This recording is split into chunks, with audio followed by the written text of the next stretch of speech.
Friends, welcome back to my channel. কেমন আছো তোমরা সবাই? আশা করি তোমরা সবাই খুব ভালো আছো। আমিও খুব ভালো আছি। তো দেখতেই পাচ্ছ আমি আর শুভঙ্কর বেরিয়ে পড়েছি। তো আমরা যাবো একটা দরকারি কাজে। তো চলো যেতে যেতে বলা যাক। তো আমরা প্রথমে গাড়িতে করে চলে গেলাম স্টেশনের। আমি আর ভিডিও করিনি। তারপর নেমে আমরা চলে আসলাম চাকদা। তো চাকদাতে এসে আমরা টোটো ধরে আমরা যেখানে যাব সেখানে চলে আসলাম। তো এই দেখো পৌঁছে গেলাম। এটা হচ্ছে চাকদা ভিডিও অফিস। তো এখানে আমার একটা কাজ আছে জমির জন্য, তো সেখানেই আমি আজকে আসলাম। তো আসার পরে যার সঙ্গে দেখা করাচ্ছে আমাদের সঙ্গে কথা বলে চলে গেছে। তো আমাদের কিছু কাগজপত্র আছে যেটার জন্য আমরা দাঁড়িয়ে আছি গেটের সামনে। এটা হচ্ছে চাকদা ভিডিও অফিসের সামনে, ভেতরটাই ঢুকতে দেয় না ক্যামেরা নিয়ে যদিও। তো এই দেখো এটা হচ্ছে বাইরেটা।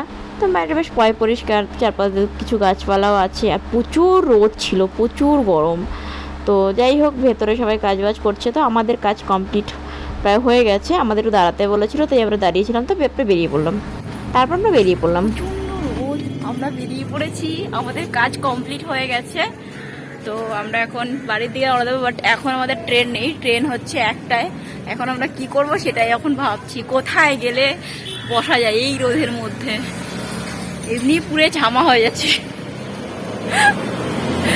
গায়ের রং ফর্সা থেকে কালো হয়ে যাচ্ছি আমরা। তাহলে চল আমরা স্টেশন তো যাই, তারপর দেখা যাক। এই যে টোটো চলে এসছে, আমরা স্টেশন যাব। চলো, যাবে? কোথায় যাবে? তো ফাইনালি আমরা টোটোর মধ্যে উঠে পড়লাম। তো আমরা যাবো স্টেশন চাকদাতে। তো এখানে আমরা বসে আছি, ওনারা এখনও আরও দুজন নেবে প্যাসেঞ্জার, তারপরেই আমাদেরকে আমরা যাব স্টেশনে। তো যাই হোক, আমি একটু বসে বসে চশমা পরে এলাম, কারণ খুব রোদ বাইরে। যাই ফাইনালি আমরা চলে আসলাম স্টেশনে আসার পরে এখানে আমি একটু দাঁড়িয়ে নিলাম, দাঁড়িয়ে কথা বলছি আর ভিডিও করছিলাম। যাই হোক, তো শুভঙ্কর কার সঙ্গে কথা বলছিল ফোনে। তো তোমরা দেখতেই পাচ্ছ চাকদা স্টেশনটা। এ পাশটায় কিছু লোকজন আছে, ও পাশটায় পুরো ফাঁকা। আমি সত্যি তো সবসময় ঘর থেকে বেরোই না।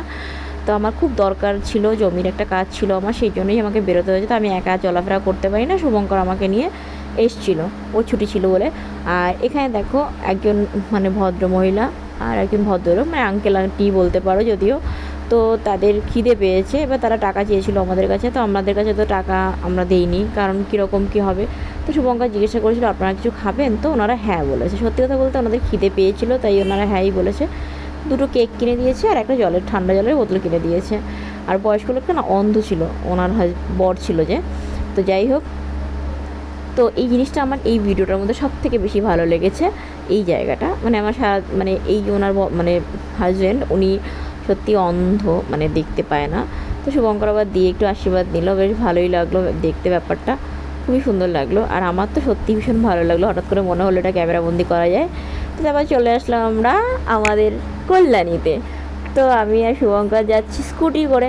তো এখানে দেখতেই পাচ্ছ সামনে যে ট্রাকটা আছে ওর মধ্যে আছে অনেকগুলো খাসি, ব্যয় করছিল, আর আমরা ওই সঙ্গে সঙ্গে চিৎকার করছিলাম। তো তো তারপর দেখতেই পাচ্ছ এখানে আসলাম আমপোড়া শরবত খেতে। আমি জানি না এইখানে আমপোড়া শরবত নিয়ে এবার, সেটা হচ্ছে আমাদের কল্যাণী রেলগেটের সামনে।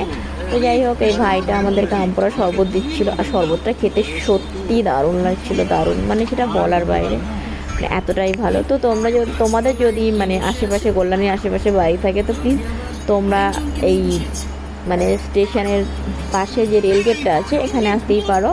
তো এখানে এসে খেতেই পারো, ভীষণ ভালো ছিল, ভীষণ টেস্টি ছিল, আমার তো খুব ভালোই লাগছিলো খেতে। আর আজকের ভিডিওটা এই পর্যন্তই। প্লিজ ভালো লাগে লাইক কমেন্ট শেয়ার করো। ওকে, টাটা, ভালো থেকো।